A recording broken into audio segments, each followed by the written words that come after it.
ಎಲ್ಲ ಆತ್ಮೀಯ ವಿದ್ಯಾರ್ಥಿಗಳಿಗೆ ಲರ್ನ್ ಈಸಿಲಿ ಚಾನಲ್ಗೆ ಸ್ವಾಗತ.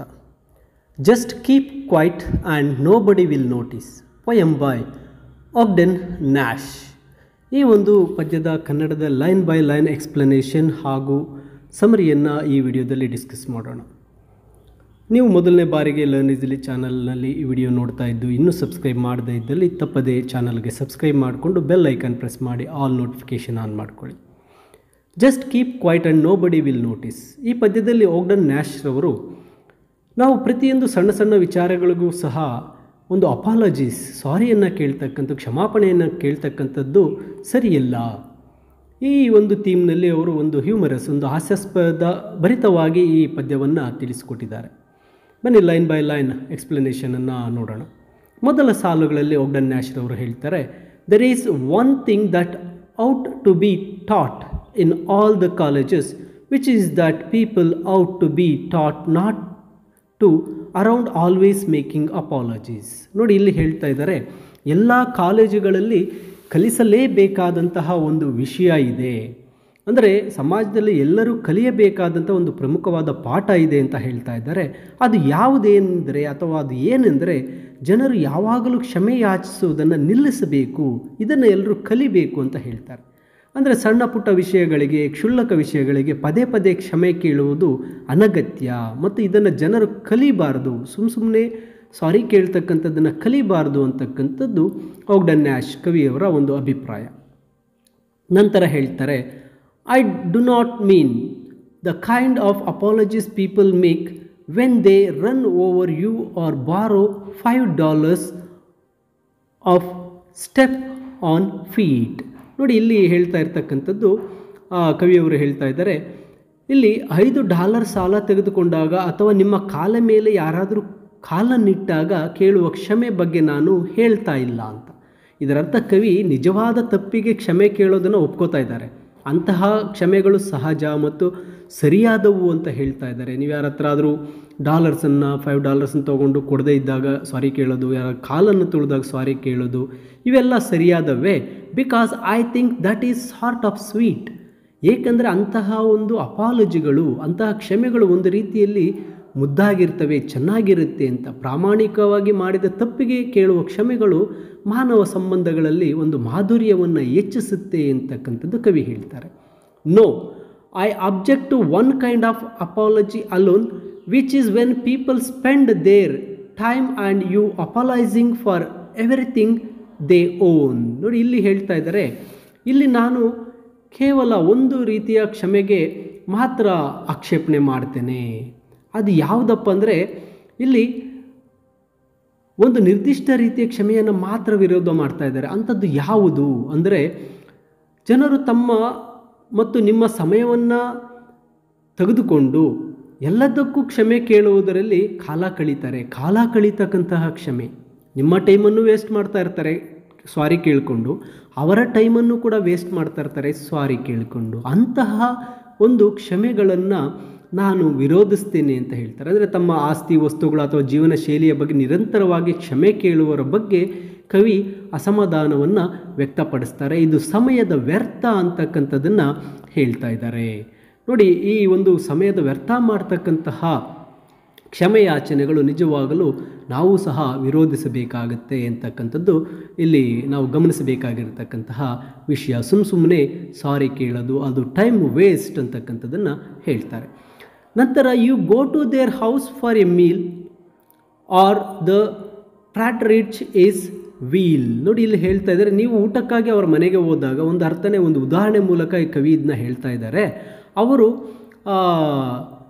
ಆ ಅತಿಥಿಗಳಿಗೆ ಉತ್ತಮವಾದದ್ದನ್ನು ನೀಡಲು ಆಗಲಿಲ್ಲ ಎಂದು ಆ ಅತಿಥಿಯರು, ಅಂದರೆ ಆ ಗೆಸ್ಟ್ಗಳಿಗೆ ಅನಗತ್ಯವಾಗಿ ವಿಷಾದವನ್ನು ವ್ಯಕ್ತಪಡಿಸುವುದನ್ನು ಕವಿ ಇಲ್ಲಿ ಹೇಳ್ತಾ ಇದ್ದಾರೆ. ಅಂದರೆ ನಾವಿಲ್ಲಿ ಬೇರೆಯವ್ರ ಮನೆಗೆ ಊಟಕ್ಕೆ ಕರೆದಾಗ, ಊಟಕ್ಕೆ ಹೋದಾಗ ಅವರಲ್ಲಿ ಏನು ಮಾಡ್ತಾ ಇದ್ದಾರೆ, ಸುಮ್ಮನೆ ನಾವು ಸರಿಯಾಗಿರ್ತಕ್ಕಂತಹ ಊಟವನ್ನು ನಿಮಗೆ ಕೊಡಲಿಲ್ಲ. ದೇ ಅಪಾಲಗೈಸ್ ಬಿಕಾಸ್ ದೇ ಆಂಚೋವಿಯಸ್ ಅರ್ನ್ಟ್ ಕೇವಿಯರ್ ಅಂತ ಹೇಳ್ತಾ ಇದ್ದಾರೆ. R the partridge is wheel, ಅಂದರೆ ಅಲ್ಲಿ ಬಂದಿರತಕ್ಕಂಥ ಅತಿಥಿಗಳಿಗೆ ನಾವು ಉತ್ತಮವಾದಂತಹ ಊಟವನ್ನು ನೀಡೋಕ್ಕಾಗಲಿಲ್ಲ, ಕ್ಷಮಿಸಿ ಅಂತ ಕೇಳ್ತಕ್ಕಂಥದ್ದು.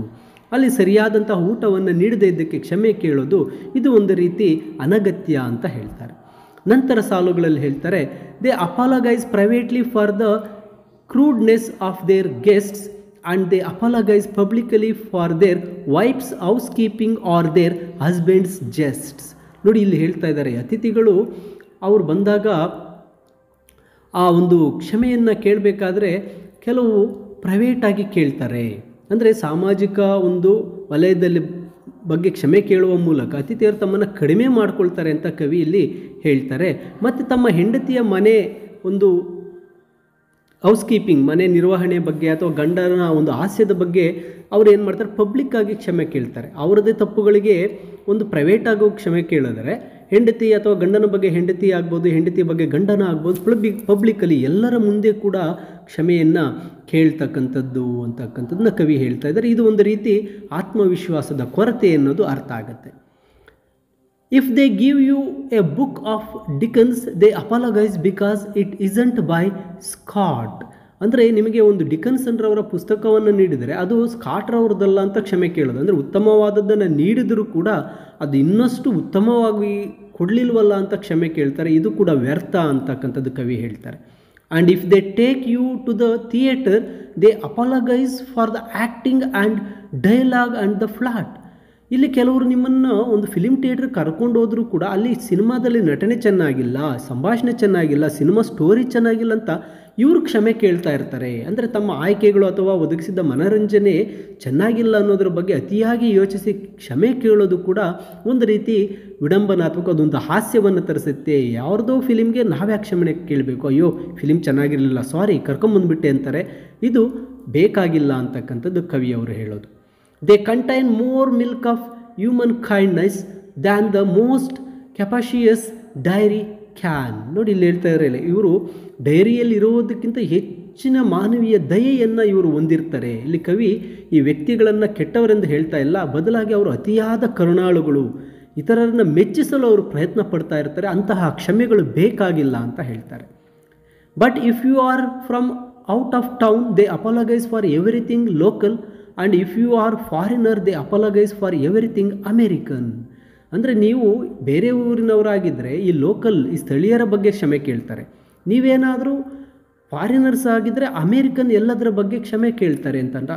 ಅಂದರೆ ತಮ್ಮ ದೇಶ ಅಥವಾ ಸಂಸ್ಕೃತಿ ಪ್ರತಿನಿಧಿಸುವ ಯಾವುದರ ಬಗ್ಗೆಯೂ ಕೂಡ ಕ್ಷಮೆ ಕೇಳುವುದು ಅತಿಯಾದ ವಿನಯ, ಇದು ಆಂತರಿಕ ನ್ಯೂನತೆಯ ಸಂಕೇತ. ಈ ರೀತಿಯ ಕ್ಷಮೆಗಳು ಬೇಕಾಗಿರೋದಿಲ್ಲ.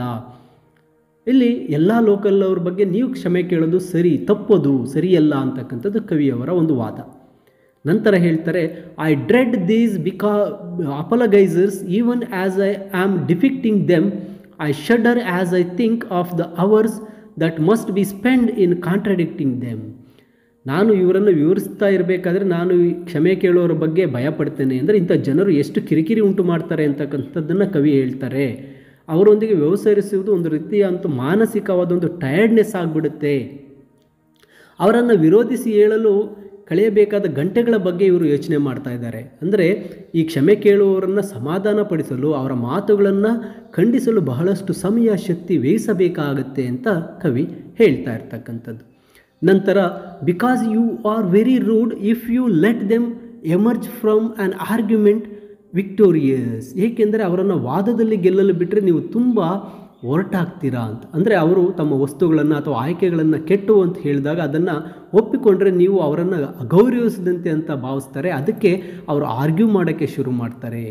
And when they say something of theirs is harmful it is your duty to convince them politely that it is magnificent and glorious. ಇಲ್ಲಿ ಆ ಕ್ಷಮೆ ಕೇಳುವವರು ತಮ್ಮಲ್ಲೇ ಏನಾದರೂ ಒಂದು ಕೆಟ್ಟದ್ದಿದೆ, ಒಂದು ಭಯಾನಕವಾದದ್ದು ಇದೆ ಅಂತ ಹೇಳಿದರೆ ಅದು ಭವ್ಯ, ಅದು ಸುಂದರವಾಗಿದೆ, ಅದ್ಭುತ ಎಂದು ನೀವು ಅವರಿಗೆ ವಿನಯದಿಂದ ಮನವರಿಕೆ ಮಾಡುವುದು ನಿಮ್ಮ ಕರ್ತವ್ಯ. ಇಂಥ ಸನ್ನಿವೇಶದಲ್ಲಿ ಅತಿಥಿಯಾಗಿ ನಿಮ್ಮ ನಿಜವಾದ ಭಾವನೆ ಏನೇ ಇದ್ದರೂ ಅತಿಥಿಯರ ಮಾತುಗಳನ್ನು ಖಂಡಿಸಿ ಅವರನ್ನು ಮೆಚ್ಚಿಸಬೇಕಾಗತ್ತೆ ಅಂತ ಕವಿ ಒಗ್ಡನ್ ನ್ಯಾಶ್ರವರು ಹೇಳ್ತಾರೆ. And what particularly bores me with them is that of the time you have to politely contradict them when you rudely agree with them. ಇಲ್ಲಿ ನನಗೆ ಒಂದು ವಿಶೇಷವಾಗಿ ಬೇಸರ ತರಿಸೋದು ಏನಪ್ಪ ಅಂದರೆ, ಈ ಕ್ಷಮೆ ಕೇಳುವವರ ಬಗ್ಗೆ ತಮಗೆ ಏಕೆ ಬೇಸರ ಅಂದರೆ ಅದು ಮುಖ್ಯ ಕಾರಣ ಇಲ್ಲಿ ಹೇಳ್ತಾ ಇದ್ದಾರೆ. ನೀವು ಎಷ್ಟು ಅವರ ಜೊತೆಯಲ್ಲಿ ಒರಟಾಗಿ ಅವರೊಂದಿಗೆ ಒಪ್ಪಿಕೊಂಡ್ರೂ ಅರ್ಧದಷ್ಟು ಸಮಯ ನೀವು ವಿನಯದಿಂದ ಅವರನ್ನು ವಿರೋಧಿಸಬೇಕಾಗತ್ತೆ.